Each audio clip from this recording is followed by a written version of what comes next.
General Bajwa صاحب نے follow up کے اوپر یہ بھی کہا ہے کہ ان کے پاس کچھ ویڈیوز ہیں اور چیزیں ہیں جو کہ پوٹینشلی وہ منظر عام پہ آ سکتی ہیں، جس میں وہ پتہ لگ جائے گا کہ کیا چیزیں تھیں جس کی وجہ سے انہوں نے ہٹایا.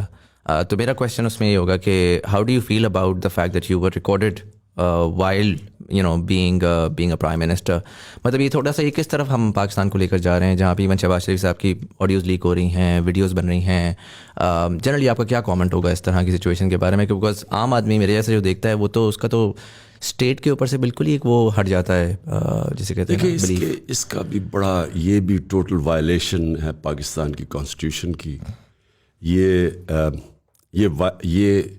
ایکچولی یہ کرائم ہے. یہ اس کے اوپر صرف اسی کے اوپر اس کو سزا ملنی چاہیے.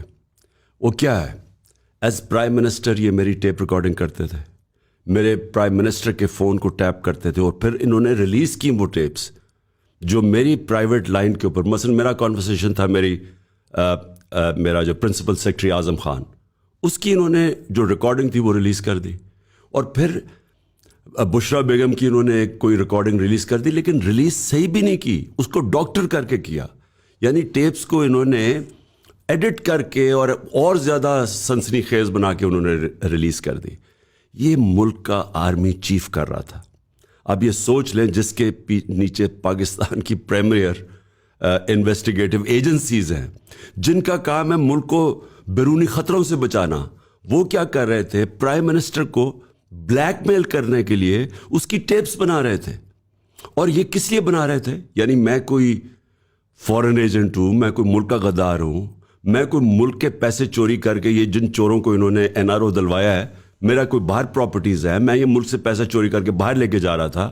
میں تو واحد پولیٹیشین ہوں جس نے باہر کما کے سب کچھ پاکستان لے آیا ہوں، میرا تو کوئی ہے ہی نہیں. تو مجھے اس طرح ٹریٹ کر رہے تھے، کس لیے کر رہے تھے؟ اس سے یہ چیز سامنے آتی ہے کہ نیشنل انٹرسٹ نہیں تھا.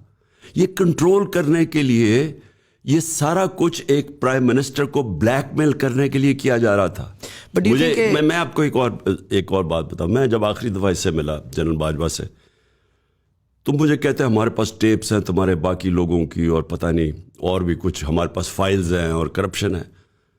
اور پھر کہتے ہیں آپ بھی پلے بوائے ہوتے تھے. میں نے کہا اچھا، میں گناہ گار آدمی ہوتا ہوں گا پھر تو آپ کے پاس بھی ہمارے پاس ہے کچھ. میں نے اسے کہا، تب میں نے کہا یہ ملک پیٹ کاٹ کے پیسہ خرچ کر رہا ہے. ہم اپنے لوگوں کو تعلیم نہیں دے سکتے، ان کا علاج نہیں کروا سکتے، ہم ان کے لیے فیسلٹیز، بنیادی ضروریات پوری نہیں کر سکتے، کیونکہ ہم اپنی سیکورٹی فورسز کو اوپر پیسہ خرچ کر رہے ہیں جو ہم افورڈ نہیں کر سکتے. تو کیا یہ کام ہے آپ کا کہ آپ بلیک میل کرنے کے لیے اس طرح کی ٹیپس بنائیں تاکہ میں کنٹرول ہو جاؤں، تاکہ میرا منہ بند ہو جائے؟ اور یہ دیکھیں، یہ ہے المیہ کہ اصل میں مسئلہ کیا ہے کہ اس میں کوئی شک نہیں کہ ہماری اس وقت سب سے زیادہ آرگنائزڈ اور منظم اور ایک ادارہ جو بچا ہوا ہے وہ فوج ہے. کیونکہ باقی اداروں کو تو انہوں نے خراب کر دیا. انہوں نے انٹرفیئر کر کے یہ دو مارشل لاء میں بھی تباہ ہو گئے، اور پھر ان دونوں نے بھی، یہ جو کرپٹ خاندان ہے، انہوں نے بھی کر دیا.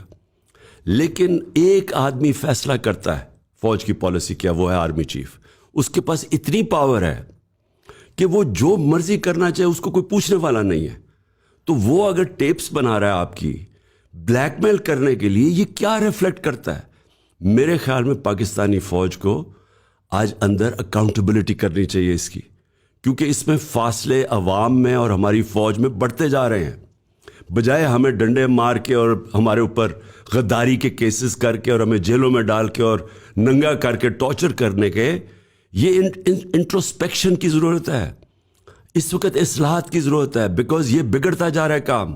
اور میں اس کو بھی ایک دفعہ کہا تھا، میں ابھی بھی کہہ رہا ہوں، یہ ادھر پاکستان جا رہا ہے جدھر یہ سب کے ہاتھ سے نکل جائے گا. کہ ابھی تک یہ فیلنگ ہے کہ جی ہماری آرگنائزڈ انسٹیٹیوشن فوج ہے وہ کنٹرول کر لے گی. یہ حالات ادھر جا رہے ہیں. جب اکنامک کولیپس آتا ہے تو سوویت یونین دنیا کی سپر پاور تھی، وہ بھی ٹوٹ گئی. وہ فوج پروٹیکٹ نہیں کر سکی اس کو.